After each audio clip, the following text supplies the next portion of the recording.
नमस्कार मित्रों, मैं अनिल कुमार शर्मा आप सबका स्वागत करता हूं आपके चैनल ज्ञानवाणी के अंदर।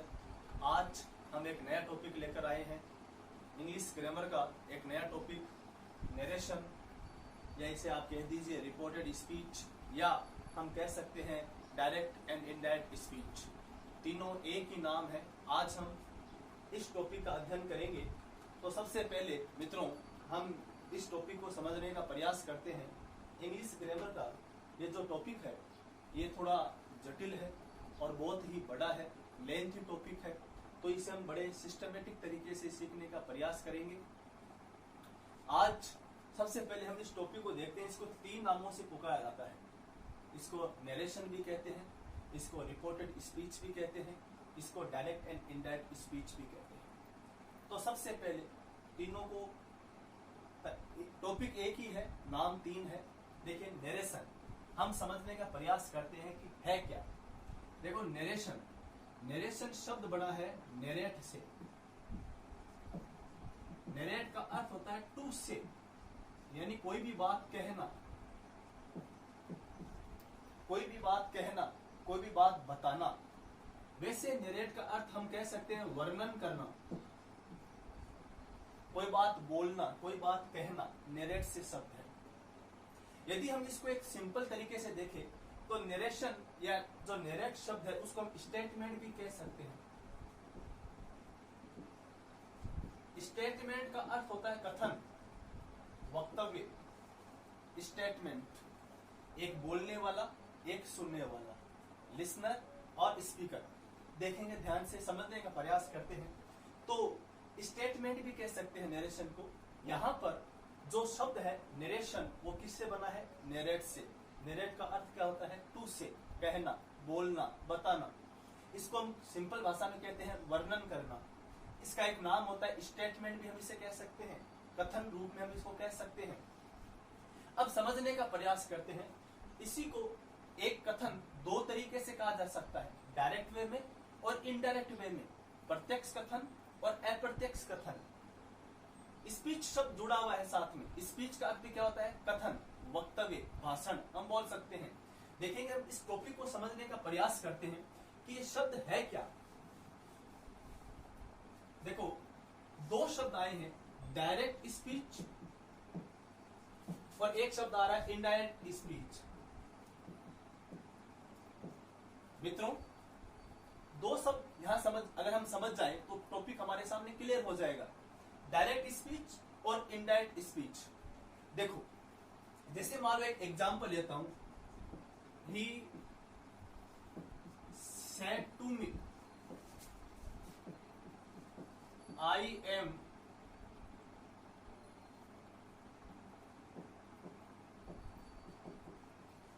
Writing novel now. मैंने एक सेंटेंस लिया है, यहां पर दो भाग है। एक भाग ये है, एक भाग इन्वर्टेड कोमा के अंदर वाला हिस्सा है। ये जो इन्वर्टेड कोमा के अंदर है, ये जो उद्धरण चिन्ह है, इन्वर्टेड कोमा है, इसके अंदर एक हिस्सा है और एक इसके बाहर वाला हिस्सा है। इसमें दो है, एक तो बोलने वाला और एक सुनने वाला। एक तो वक्ता, एक जो बात बोल रहा है, वक्ता, स्पीकर। वक्ता क्या बोलेंगे हम? स्पीकर। एक है सुनने वाला, लिसनर। देखो, जब कोई व्यक्ति किसी वक्ता के कथन को ज्यों का त्यों बोल दे, जब कोई व्यक्ति किसी वक्ता के कथन को ज्यों का त्यों बोल दे, वो कथन कहलाता है डायरेक्ट स्पीच। जब कोई व्यक्ति किसी वक्ता के कथन को ज्यों का त्यों न बोलकर उसमें कुछ आवश्यक परिवर्तन कर दे या उसमें कुछ परिवर्तन सहित बोले, वो कथन कहलाता है इनडायरेक्ट स्पीच। मित्रों, मेरी बात आप समझने का प्रयास कर रहे होंगे कि ये कथन है, उसने मुझे बोला कि मैं अब एक उपन्यास लिख रहा हूं। ये कथन है। यहाँ पर कहने का तात्पर्य, इसमें उसने मुझे बोला कि मैं अब एक उपन्यास लिख रहा हूं। इसमें सिंपल तरीके से बात को बोला जा रहा है। यहाँ पर जो भी व्यक्ति है, वक्ता है, ही, सुनने वाला, मी, यहाँ पर व्यक्ति, सीधे शब्दों में बोला जा रहा है। तो यहाँ पर ये जो कथन है वो वो डायरेक्ट स्पीच में। अब इसमें परिवर्तन किया जाए वो इनडायरेक्ट स्पीच कहलाएगा। यदि हम इसको देखें, ये जो इन्वर्टेड कोमा के बाहर वाला हिस्सा है इसे नरेशन में, रिपोर्टेड स्पीच में या डायरेक्ट इनडायरेक्ट स्पीच में एक नाम देते हैं, इसे कहते हैं रिपोर्टिंग वर्ब। मित्रों, इसे कहते हैं रिपोर्टिंग वर्ब, इसे हम कह सकते हैं आरवी। हम इसे टर्म में यूज करेंगे आरवी, रिपोर्टिंग वर्ब। और इन्वर्टेड कोमा के जो अंदर वाला हिस्सा है इसे कहते हैं रिपोर्टेड स्पीच। इस हिस्से को कहते हैं रिपोर्टेड स्पीच, आरएस।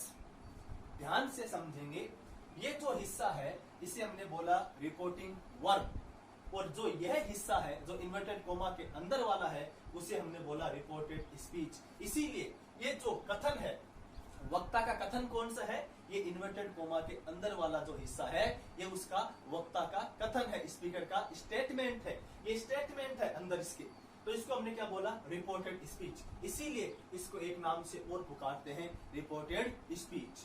तो एक कथन के दो भाग है, एक वक्ता का कथन है और एक बात बोली जा रही है। इस रिपोर्टिंग वर्ब में आपने देखा एक भाग है सब्जेक्ट, एक भाग है यहाँ पर रिपोर्टिंग वर्ब, ये रिपोर्टिंग वर्ब है, और एक इस वर्ब की ऑब्जेक्ट, एक इस जो भाग का जो रिपोर्टिंग वर्ब का ऑब्जेक्ट। तो इसमें सब्जेक्ट भी है, वर्ब भी है और क्या है, ऑब्जेक्ट भी है, और इसके अंदर पूरा कथन बोला जा रहा है।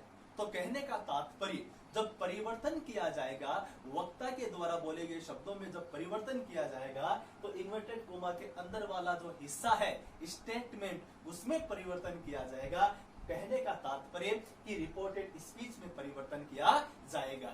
अब इन दोनों हिस्सों का अपने अपने स्थान पर महत्वपूर्ण योगदान है, रिपोर्टिंग वर्ब और रिपोर्टेड स्पीच। तो हमने देखा कि एक कथन के दो भाग होते हैं, इन्वर्टेड कोमा के अंदर वाला हिस्सा रिपोर्टेड स्पीच और बाहर वाला हिस्सा रिपोर्टिंग वर्ब।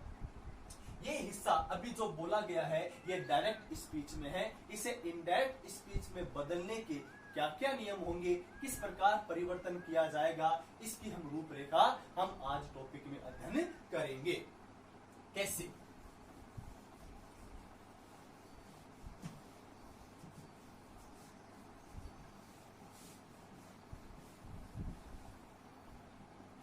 मित्रों देखेंगे, हमने देखा कि एक भाग जो रिपोर्टिंग वर्ब है और एक भाग जो रिपोर्टेड स्पीच है। रिपोर्टिंग वर्ब कोमा लगा के अलग किया, इन्वर्टेड कोमा के अंदर वाला हिस्सा है रिपोर्टेड स्पीच, फुल स्टॉप लगाया, वाक्य को हमने बंद किया। इस कथन के दो भाग है यहाँ पर।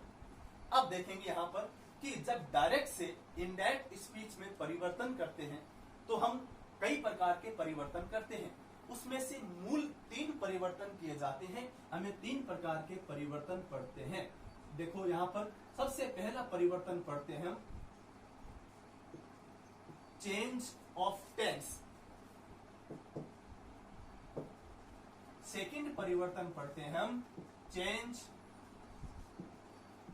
ऑफ प्रोनाउन या पर्सन, एक ही बात है। थर्ड परिवर्तन पढ़ते हैं हम change of time and distance. Friends ध्यान देंगे, डायरेक्ट स्पीच से इनडायरेक्ट स्पीच बनाते समय 3 प्रकार के महत्वपूर्ण परिवर्तन किए जाते हैं। पहला परिवर्तन होता है चेंज ऑफ टेंस, यानी काल में परिवर्तन। ये टॉपिक हमने बड़े विस्तृत तरीके से पिछले सेशन में पढ़ा था। हमने प्रेजेंट सिंपल से लेकर फ्यूचर परफेक्ट कंटिन्यूअस टेंस तक पूरे के पूरे टेंसों का अध्ययन किया था। तो हम यहाँ पर इस टॉपिक को भी यहाँ पर सम्मिलित करेंगे। Change of tense, change of pronouns या person, change of time and distance, 3 प्रकार के परिवर्तन यहाँ पर किए जाते हैं। आगे की बात हम धीरे धीरे स्टेप बाय स्टेप सीखते हुए चलेंगे। सबसे पहले हम तीनों परिवर्तनों का अध्ययन करेंगे, इनके रूल्स देखेंगे, इनके नियमों का अध्ययन करेंगे। देखो अब ध्यान देते हैं, सबसे पहला हम यहाँ बात करते हैं कि जो परिवर्तन होते हैं डायरेक्ट स्पीच से इनडायरेक्ट स्पीच बनाते समय जो परिवर्तन होते हैं वो अलग अलग वाक्यों में होते हैं। सबसे पहला जो वाक्य आता है, देखो 5 प्रकार के वाक्यों का हम अध्ययन करते हैं। मित्रों ध्यान देंगे, समझने का प्रयास है। 5 प्रकार के सेंटेंस हम पढ़ेंगे। सबसे पहला पढ़ेंगे असर्टिव सेंटेंस। असर्टिव सेंटेंस इसको कहते हैं स्वीकारात्मक वाक्य। सेकंड पढ़ेंगे इंट्रोगेटिव सेंटेंस, प्रश्नवाचक वाक्य। थर्ड पढ़ेंगे इंपरेटिव सेंटेंस, आज्ञार्थक वाक्य। फोर्थ पढ़ेंगे ऑप्टेटिव सेंटेंस, इच्छाबोधक वाक्य। और 5वां पढ़ेंगे एक्सक्लेमेटरी सेंटेंस, विस्मयादि बोधक वाक्य। डायरेक्ट स्पीच से इनडायरेक्ट स्पीच बनाते समय हम 5 प्रकार के जो सेंटेंस है उनका अध्ययन करेंगे कि किस सेंटेंस में किस प्रकार परिवर्तन किया जाएगा। तो असर्टिव सेंटेंस स्वीकारात्मक वाक्य, इसे हम yes and no type sentence भी कहते हैं, हाँ या ना में। इंट्रोगेटिव सेंटेंस प्रश्नवाचक वाक्य, जहां पर प्रश्नवाचक चिन्ह है 2 प्रकार के होते हैं, हेल्पिंग वर्ब से शुरू और WH या हाउ वर्ड से शुरू, हमने पढ़ा था। थर्ड होता है इंपरेटिव सेंटेंस, आज्ञार्थक वाक्य, इसे कहते हैं आज्ञार्थक वाक्य, जहां पर ऑर्डर, कमांड, सजेस्ट, एडवाइज के भाव होते हैं। जैसे इसके 3 टाइप होते हैं, वर्ब की फर्स्ट फॉर्म से शुरू, डू या डू नॉट से शुरू, प्लीज या काइंडली से शुरू। देखो ऑप्टेटिव सेंटेंस को कहते हैं इच्छाबोधक वाक्य, जहां पर प्रार्थना, आशीर्वाद, अभिशाप के भाव होते हैं। यहाँ पर विश, इच्छा, कामना के भाव होते हैं इच्छाबोधक। विश, प्रे, ब्लेस, कर्स। एक्सक्लेमेटरी सेंटेंस विस्मयादि बोधक वाक्य, यहाँ पर हर्ष, शोक, विषाद, हुर्रा, उल्लास, ब्रेवो, यहाँ पर प्रसन्नता के भाव, विषाद के भाव, मन में विस्मय, आश्चर्य के भाव। तो एक्सक्लेमेटरी सेंटेंस को हम बोलते हैं विस्मयादि बोधक वाक्य।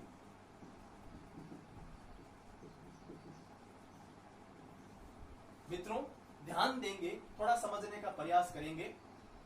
इन 5 प्रकार के वाक्यों में 3 प्रकार के परिवर्तन कॉमन है। ये तीनों परिवर्तन कॉमन है, change of tense, change of pronouns, change of time and distance. तीनों परिवर्तन हमको आने चाहिए। अब हम इन तीनों परिवर्तनों को पढ़ने के बाद हम स्टेप बाय स्टेप एक-एक सेंटेंस का अध्ययन करेंगे कि असर्टिव सेंटेंस में किस प्रकार परिवर्तन किया जाएगा, इंट्रोगेटिव में क्या होगा, इंपरेटिव में क्या होगा, ऑप्टेटिव में क्या होगा और एक्सक्लेमेटरी सेंटेंस में क्या होगा। तो सबसे पहले हम बात करते हैं 3 बेसिक चेंज की। मूलभूत जो 3 परिवर्तन किए जाएंगे हम उनका अध्ययन करते हैं। तो सबसे पहले मित्रों हम लेते हैं चेंज ऑफ टेंस। ये चीजें नोट डाउन करने की है, याद करने की है। इन नियमों को याद रखना पड़ेगा, क्योंकि नरेशन या चाहे रिपोर्टेड स्पीच या डायरेक्ट एंड इनडायरेक्ट स्पीच, ये जो टॉपिक है अपने आप में बहुत ही बड़ा है, बहुत ही वाइड स्कोप है, बहुत बड़ा लेंथी टॉपिक है। तो हम इसे बहुत ही सारगर्भित और बहुत ही अच्छे तरीके से बेसिकली सीखने का प्रयास करेंगे। तो सबसे पहला परिवर्तन हम पढ़ते हैं चेंज ऑफ टेंस। हमने पिछली कक्षाओं में पढ़ा था कि 12 प्रकार के आपके टेंस है, प्रेजेंट, पास्ट और फ्यूचर ग्रुप के प्रत्येक के 4-4 प्रकार है। हम इसे बड़े सरल तरीके से सीखने का प्रयास करते हैं। हमने सबसे पहले लिया प्रेजेंट सिंपल। देखो प्रेजेंट सिंपल में वर्ब की फर्स्ट फॉर्म एस या ईएस, वर्ब की फर्स्ट फॉर्म डू या डज के साथ वर्ब की फर्स्ट फॉर्म। प्रेजेंट सिंपल में कौन सी फॉर्म आएगी, वर्ब की फर्स्ट फॉर्म के साथ एस और ईएस, वर्ब की फर्स्ट फॉर्म डू या डज के साथ वर्ब की फर्स्ट फॉर्म। ये इनडायरेक्ट स्पीच में चेंज होगा। फ्रेंड्स ध्यान देंगे, प्रेजेंट सिंपल डायरेक्ट स्पीच से इनडायरेक्ट स्पीच में परिवर्तन होगा। पास्ट सिंपल में इसमें होगा, पास्ट सिंपल में परिवर्तन होगा, यानी वर्ब की फर्स्ट फॉर्म और एस ईएस चेंज होगा, वर्ब की सेकंड फॉर्म में डू डज चेंज होगा, डिड के साथ वर्ब की फर्स्ट फॉर्म। ध्यान देंगे प्रेजेंट सिंपल चेंज होगा पास्ट सिंपल में। किसमें होगा, पास्ट सिंपल में। अब पास्ट सिंपल अगर आता है, यहीं पर हम पूरे टेंस का अध्ययन एक साथ ही कर लेते हैं। पास्ट सिंपल चेंज होगा पास्ट परफेक्ट टेंस में। पास्ट सिंपल चेंज होगा पास्ट परफेक्ट टेंस में। पास्ट परफेक्ट टेंस में अगर मान लो डायरेक्ट स्पीच में वर्ब की सेकंड फॉर्म या डिड के साथ वर्ब की फर्स्ट फॉर्म आती है तो चेंज होगी हेड के साथ वर्ब की थर्ड फॉर्म में। और यदि डायरेक्ट स्पीच से इनडायरेक्ट स्पीच बनाते समय यदि टेंस आता है, यदि मान लो डायरेक्ट स्पीच में टेंस आता है आपका पास्ट परफेक्ट टेंस, तो मित्रों ध्यान देंगे ये नो चेंज होगा। क्या होगा? नो चेंज होगा। हमने फर्स्ट ग्रुप में प्रेजेंट सिंपल जाएगा पास्ट सिंपल में, पास्ट सिंपल यदि आता है पास्ट सिंपल जाएगा पास्ट परफेक्ट में, past perfect no change. Second हम पढ़ते हैं present continuous tense. Present continuous में हेल्पिंग वर्ब आती है इज, आर, एम, वर्ब की first form plus ING. Present continuous जाएगा पास्ट कंटिन्यूअस में। मित्रों ध्यान देंगे, प्रेजेंट कंटिन्यूअस जाएगा पास्ट कंटिन्यूअस में, यानी वाज वर्ब के साथ वर्ब की first form plus ING. Is are am ING जाएगी वाज वर्ब के साथ आईएनजी में। अगर पास्ट कंटिन्यूअस आता है तो पास्ट कंटिन्यूअस चेंज किस में होगा? पास्ट परफेक्ट कंटिन्यूअस टेंस में। पास्ट कंटिन्यूअस टेंस चेंज होगा पास्ट परफेक्ट कंटिन्यूअस टेंस में, यानी वाज वर्ब और आईएनजी चेंज हो जाएगी had plus been plus verb की फर्स्ट फॉर्म प्लस आईएनजी। यदि पास्ट परफेक्ट कंटिन्यूअस टेंस आता है तो मित्रों नो चेंज, कोई प्रकार का परिवर्तन नहीं होगा। हम इसको ग्रुप वाइज पढ़ रहे हैं। प्रेजेंट सिंपल जाएगा पास्ट सिंपल में। पास्ट सिंपल यदि आता है तो इनडायरेक्ट स्पीच बनाते समय जाएगा पास्ट परफेक्ट में। यदि पास्ट परफेक्ट टेंस आता है तो नो चेंज, यानी प्रेजेंट सिंपल पास्ट सिंपल में, पास्ट सिंपल पास्ट परफेक्ट में, past perfect no change. Present continuous tense आएगा तो जाएगा पास्ट कंटिन्यूअस में। यदि पास्ट कंटिन्यूअस टेंस आता है तो जाएगा पास्ट परफेक्ट कंटिन्यूअस टेंस में, यानी हेड बीन प्लस आईएनजी में। और यदि पास्ट परफेक्ट कंटिन्यूअस टेंस आता है तो मित्रों नो चेंज, कोई प्रकार का परिवर्तन नहीं होगा। आगे हम पढ़ते हैं आगे हम देखते हैं तीसरा present perfect tense.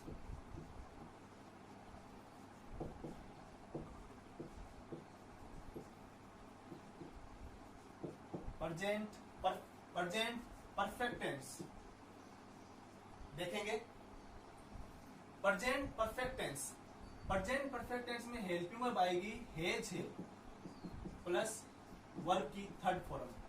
Present perfect tense change होगा पास्ट परफेक्ट में। प्रेजेंट परफेक्ट टेंस चेंज होगा पास्ट परफेक्ट में, यानी हैज है वो चेंज होगा हेड प्लस वर्ब की थर्ड फॉर्म में। देखेंगे ध्यान से, प्रेजेंट परफेक्ट टेंस किसमें जाएगा? पास्ट परफेक्ट में। पास्ट परफेक्ट चेंज किसमें होगा? हेड प्लस वर्ब की थर्ड फॉर्म में। अब देखो, यदि पास्ट परफेक्ट टेंस आएगा, हमने पढ़ा था पास्ट परफेक्ट टेंस यदि आता है तो पास्ट परफेक्ट टेंस जाएगा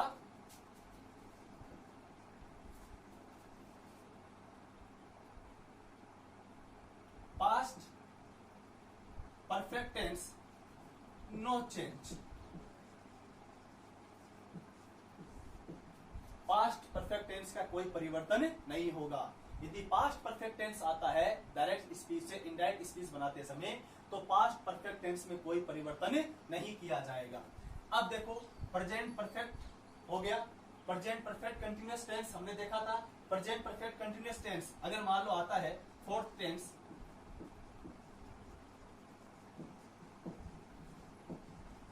प्रेजेंट परफेक्ट कंटिन्यूअस टेंस यानी हैज हैव के साथ बीन प्लस वर्ब की फर्स्ट फॉर्म प्लस आईएनजी, ये प्रेजेंट परफेक्ट कंटिन्यूअस टेंस जाएगा पास्ट परफेक्ट कंटिन्यूअस टेंस में।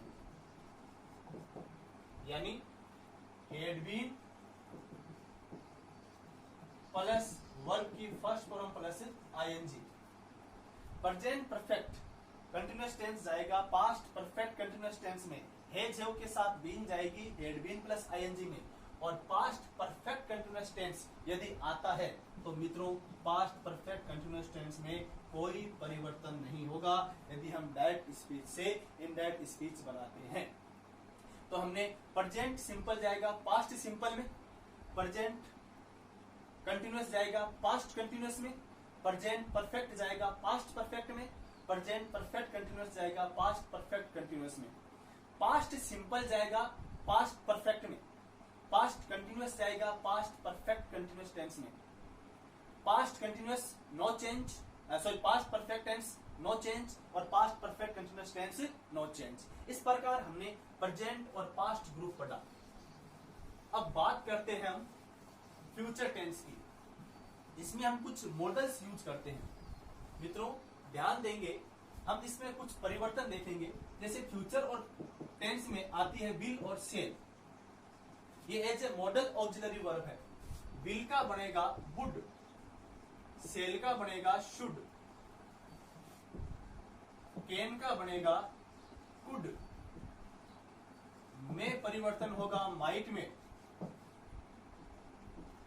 मस्ट का मस्ट, कई जगह परिवर्तन होगा हैज टू में, कई जगह परिवर्तन होगा हैड टू में, कई जगह परिवर्तन होगा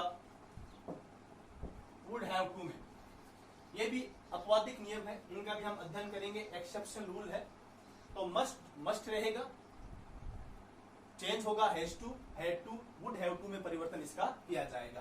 तो विल जाएगा वुड में, सेल जाएगा शुड में, कैन जाएगा कुड में जाएगा माइट में, मस्ट का मस्ट। इस प्रकार हमने देखा चेंज ऑफ टेंस कि टेंस संबंधी परिवर्तन किस प्रकार किया जाएगा, ये हमें नियम याद होने चाहिए।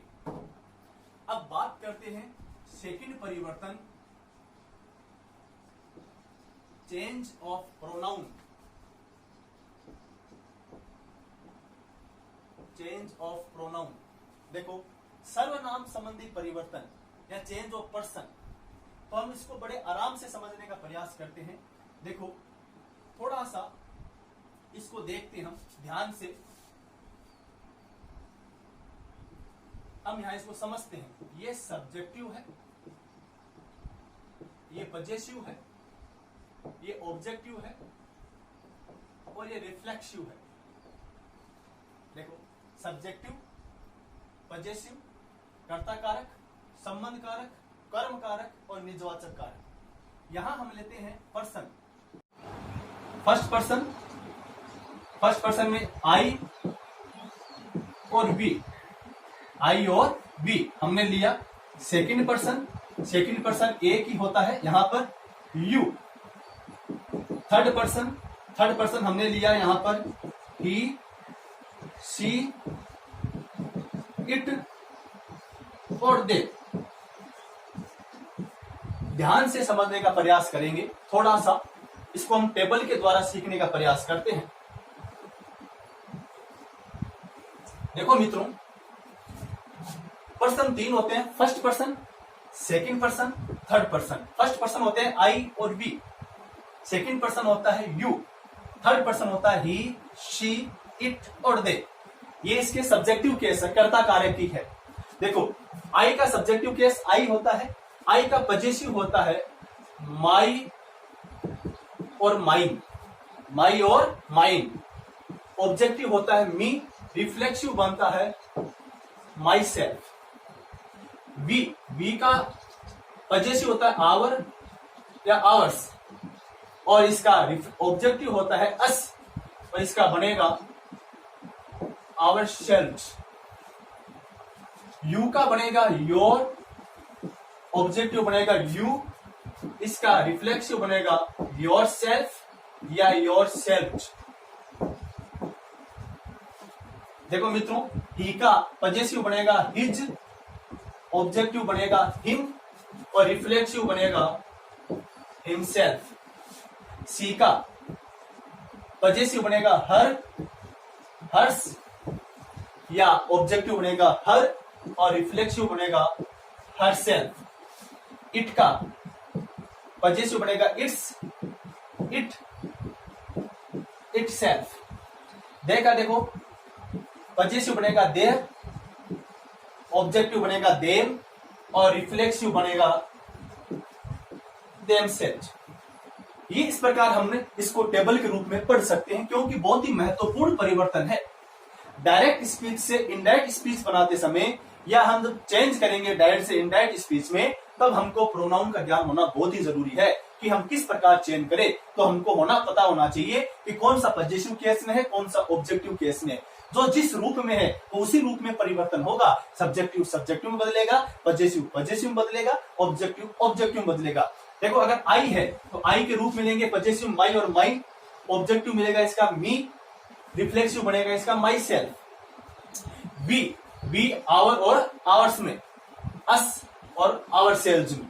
यू का पजेसिव बनेगा योर, ऑब्जेक्टिव बनेगा यू, योर सेल्फ और योर सेल्फ। ही का सब्जेक्टिव केस ही, पजेसिव बनेगा हिज और इसका ऑब्जेक्टिव बनेगा हिम और इसका रिफ्लेक्सिव बनेगा हिमसेल्फ। सी का क्या बनेगा हर और हर्स, हर सेल्फ। इट का इट या इट्स या इट सेल्फ। दे का देयर, देम देमसेल्व्स। इस प्रकार हमको ये टेबल अच्छी तरीके से याद होनी चाहिए, तभी हम चेंज कर पाएंगे प्रोनाउन का, तभी हम उस प्रोनाउन संबंधी परिवर्तन को बड़े आराम से कर सकते हैं। अब बात करते हैं हम change of time and distance, third परिवर्तन और बड़ा ही महत्वपूर्ण परिवर्तन।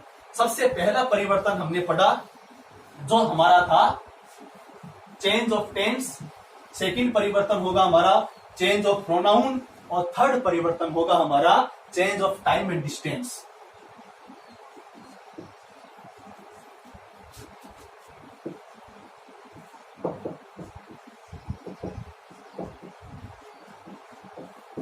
देखो, change of time and distance, समय और दूरी संबंधी परिवर्तन, इसमें हमें याद करना पड़ेगा मित्रों। दिस का बनेगा डेट,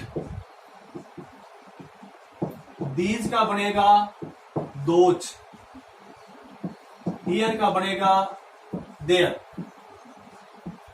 एगो का बनेगा बिफोर, नाउ का बनेगा देन, टुडे का बनेगा दैट डे, टुनाइट का बनेगा दैट नाइट। ध्यान देंगे, याद करते जाएंगे। दिस का दैट, दीज का दोज, हियर जाएगा देयर में, डायरेक्ट स्पीच में दिस आता है, इनडायरेक्ट स्पीच में जाएगा दैट में। दीज का दोज, हियर का देयर, एगो का बिफोर, नाउ का देन, टुडे का दैट डे, टुनाइट का दैट नाइट। उसके बाद हम बात करते हैं टुमारो। टुमारो जाएगा द नेक्स्ट या द फॉलोइंग डे में। उसी प्रकार यस्टरडे, यस्टरडे जाएगा द लास्ट या द प्रीवियस या द डे बिफोर में। तीनों परिवर्तन देखो, यहां पर अगर लास्ट आता है यस्टरडे, हम बेसिकली चेंज कर सकते हैं द प्रीवियस या the day before, the day before में। लास्ट जाएगा द प्रीवियस में, लास्ट डे है तो the previous day, last month है तो द प्रीवियस मंथ। यदि मान लो नेक्स्ट आता है, केवल नेक्स्ट, तो जाएगा द फॉलोइंग में। ये हमको याद करने पड़ेंगे, रिमेंबर, आपको बार बार इनको याद करना पड़ेगा।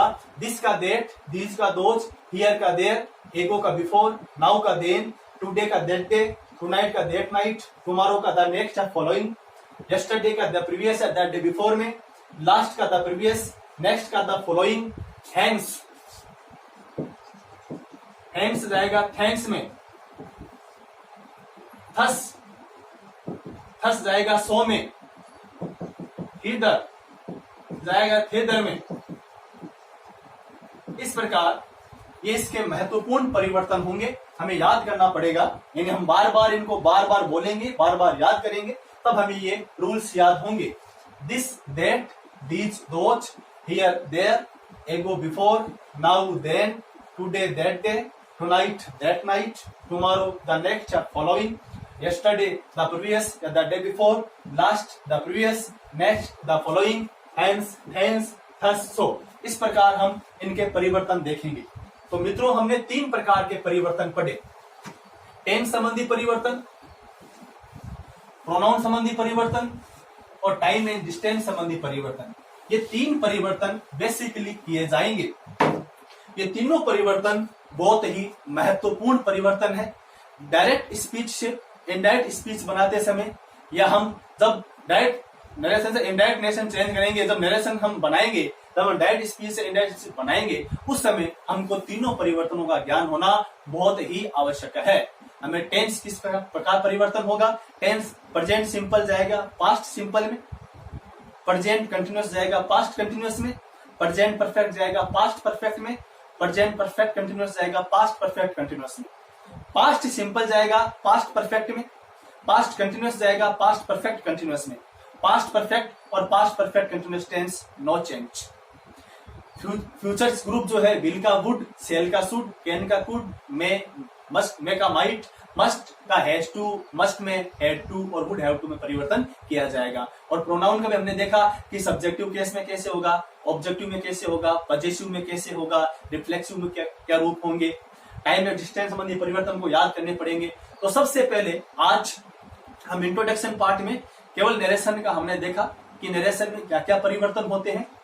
अब हम देखेंगे कि इन तीनों परिवर्तनों को किस प्रकार, क्योंकि रिपोर्टिंग वर्ब और रिपोर्टेड स्पीच 2 भाग थे, तो अब रिपोर्टेड स्पीच जो है वो उसका सेंटेंस कौन सा है। क्या रिपोर्टेड स्पीच जो इन्वर्टेड कोमा के अंदर वाला हिस्सा है वो सेंटेंस, यदि मान लो वहां पर एसरेटिव सेंटेंस है, इंट्रोगेटिव सेंटेंस है, इंपरेटिव सेंटेंस है, एक्सक्लेमेटरी सेंटेंस है या ऑब्जेक्टिव सेंटेंस है, तो हम उसके आधार पर हम उनका परिवर्तन करना सीखेंगे। तो आज क्लास में हम केवल इसका इंट्रोडक्शन पार्ट पढ़ेंगे। अगली क्लास में हम इसके इन रूल्स के अकॉर्डिंग किस प्रकार हम परिवर्तन किए जाएंगे, क्या क्या रूल्स होंगे, वो हम पढ़ने का प्रयास करेंगे।